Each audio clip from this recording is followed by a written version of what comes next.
네, 전 세계에서 우리 방송을 학습하시는 구독자 여러분 반갑습니다. 기저귀 1급 한자 8강이 되겠습니다. 죄송합니다. 7강이 되겠습니다. 왼편에 7강이라고 쓰여 있죠.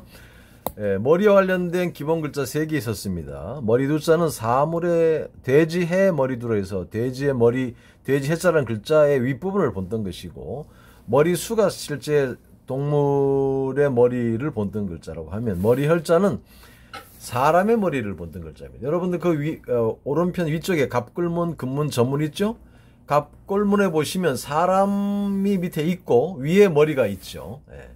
머리 숫자는 사람이 빠진 위에 머리만 강조한 글자라면, 머리 혈자는 한 사람 전체의 모습과 머리의 모습입니다. 그래서 머리 혈자가 전신의 사람의 전신을 그린 글자인데, 아무튼 머리 혈자는 머리의 뜻이 있습니다. 머리는 문자적인 머리도 될 수 있고, 사물의 머리, 집단의 머리 이러면 우두머리가 될 수 있겠죠. 머리 혈자는 단독 사용은 없는 글자로 보시면 됩니다. 대신 그 머리의 뜻을 가지고 공통분모로 여러 글자들이 들어갑니다. 가장 위에 있는 글자가 뭐예요? 그렇죠. 두뇌, 백두산, 두령할 때 머리 두자죠. 콩두자가 발음기호로 쓰였습니다. 이 콩두자는 재단과 제기의 모습인데, 위로 올라갈수록 이렇게 좀 작아지는, 아니면은 이렇게 그 아래 부분과 목 부분이 있는, 목이 긴 그런 그 제기의 모습이에요. 그러니까 위에 부분이 머리의 형태와 비슷해요. 그래서 단순히 발음기호로만 사용한 게 아니라 그런 모양 때문에도 머리 두자에 사용이 되었습니다. 그 다음에 두 번째 글자는 정상회담할 때 뭐예요? 그렇죠. 정상회담할 때 정수리 정자입니다. 정수리란 것은 머리의 가장 윗부분에 있는 것이죠. 이 못정자도 못의 윗대가리, 못대가리의 모습을 본뜬 글자니까 그 못정자를 발음교로 넣어서 정수리 정자, 즉 머리의 가장 윗부분을 강조한 겁니다. 머리의 가장 윗부분이니까 또 정상회담할 때, 정점할 때 가장 높다, 이런 뜻을 갖게 된 것이죠. 세 번째 글자는 이제 선비언자입니다. 여러분, 선비언자는 그 우뚝 솟은 사람의 얼굴과 수염이 강조된 글자예요. 그 옛날에는 오늘날보다는 이 선비들이 자신이 선비라는 거, 좀 다른 사람과 좀 다르다, 양반이다, 이런 걸 나타내기 위해서 이 수염을 기르고 수염을 이렇게 쓰다듬고 그런 적이 있었는지 모르겠습니다만, 아무튼 이 선비 언자가 이 사람의 얼굴과 그 수염을 강조한 글자입니다. 그런 사람들을 이제 선비로 봤어요. 그러니까 얼굴에 수염이 달리잖아요. 그러니까 그 머리 부분에서 수염이 달리는 부분이 어디냐? 얼굴 부분이죠. 그래서 이게 얼굴 안자가 된 겁니다. 낫, 안, 얼굴 안입니다. 안면, 그러죠.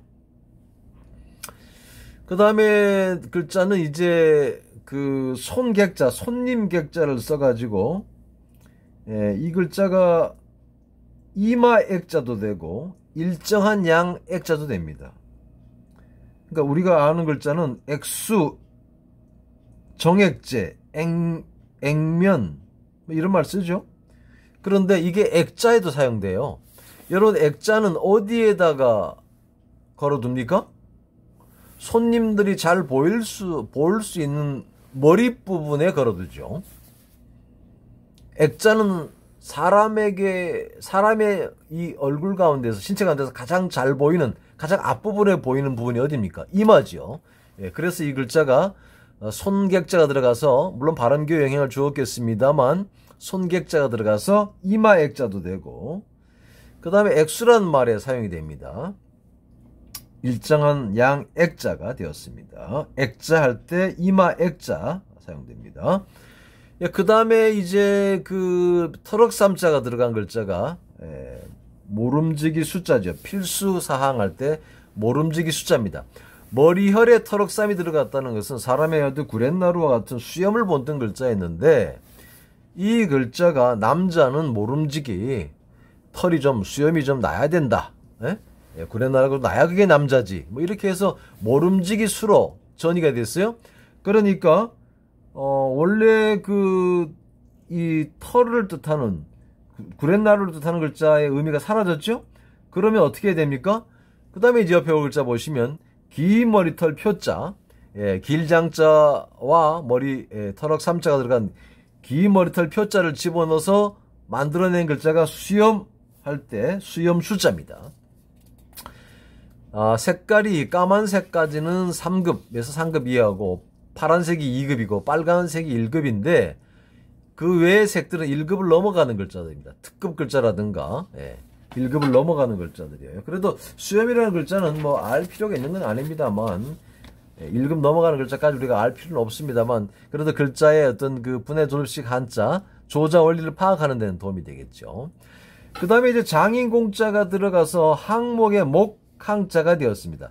장인공자는 도구의 모습이라 그랬죠. 그러니까 이 망치와 같은 나무 망치와 같은 도구의 모습이에요. 그런데 이 글자 자체가 머리 부분과 아랫 부분에 목처럼 생긴 중간에 부분이 있잖아요. 그래서 장인공자를 발음교로 써서 목항자를 만들어내었습니다. 항목항 목항 그럽니다. 그 다음에 이 영자가 들어가는 글자가 있죠. 영자는 무슨 영자입니까? 여러분들? 그렇죠. 영자입니다. 영이라는 것은 영이 선다 할 때 명령을 뜻하는 거죠. 영자입니다. 영이 안 선다. 좀처럼 영이 안 선다 이런 말 하죠. 이거는 꿇어앉아 있는 이 관가에서 꿇어앉아 있는 사람의 모습이니까 그 꿇어앉아 있는 죄수나 신하나 부하에게 높은 사람이 명령하는 장면을 보던 거죠. 그래서 영자입니다. 명령하다 할 때 영자예요. 그런데 명을 내릴 수 있는 사람은 누구예요? 명을 내릴 수 있는 사람은 높은 사람이죠. 머리만 어떤 집단이든 머리만 그 명령을 내릴 수 있는 거예요. 그래서 그 명령을 내린다는 것은 그 집단을 다스린다는 것이죠. 그래서 왼쪽에 있는 글자가 거느릴 영, 다스릴 영, 옥깃 영자, 옥깃 가운데 가장 높은 부분인 옥깃 영자가 된 거예요. 그러니까 대통령, 영도자 이런 말은 뭐예요? 거느리다, 다스리다의 뜻이 있는 것이죠. 그러면 영수회담할 때 영자는 뭐예요? 영수는 옥깃 영자와 그 다음에 우리가 소매수 그러잖아요. 옷 가운데서 가장 높은 부분, 가장 튀어나온 부분이 바로 옥깃과 소매예요. 그래서 영수란 말에서 옥깃수라는 것이, 옥깃영이라는 것이 있는데 그 옥깃이라는 것도 그 옷 가운데서 가장 높은 부분이다. 이렇게 생각하시면 됩니다. 자, 그런데 이제 여기에 매산자가 들어가니까 뭐가 되었어요? 그렇죠. 대관령 할 때 고개령자가 된 거예요. 여러분, 고개 가운데서 가장 높은 부분, 길을 넘어갈 때 가장 산을 넘어갈 때 가장 높은 부분, 재령이죠. 고개령, 재령자입니다. 대관령, 주풍령 할 때 령자가, 그래서 령자가 고개령, 재령자가 되는데, 산에서 가장 높은 부분이다. 사람이 넘을 수 있는 산 가운데서 가장 높은 부분이다. 이렇게 해서 재령자의 발음교로도 이용되고, 이 한자를 이렇게 익히는데도 얼마나 도움이 되겠습니까? 그렇죠. 그 다음에 이제 내천자가 들어가면 무슨 글자입니까? 물은 위에서 아래로 흐르듯이 머리에 해당하는 이 우두머리가 아버지 가장이든 대통령이든 사장이든 우두머리가 명령을 내릴 때도 물이 위에서 아래로 흐르듯이 좀 자연스럽게 명령을 해야, 그래야 사람들이 거기에 순응하기도 쉽고 쫓아가기도 쉬울 거 아닙니까? 순종이란 바로 자연스럽게 머리가 물이 위에서 아래로 흐르듯이 어떤 명령을 할 때 바로 그것이 순리고, 그 순리대로 명령을 해야만 사람들이 따르기가 쉬운 것이죠. 그렇게 해서 따를 때 그게 그 순리인 것입니다. 즉 머리가 내리는 명령에 사람들이 순응하는 것이 그게 순리입니다. 그것이 그 순응인 것입니다. 그래서 순할순, 조출순이 된 겁니다. 순서, 선착순할 때 순할순, 조출 순이된 거예요.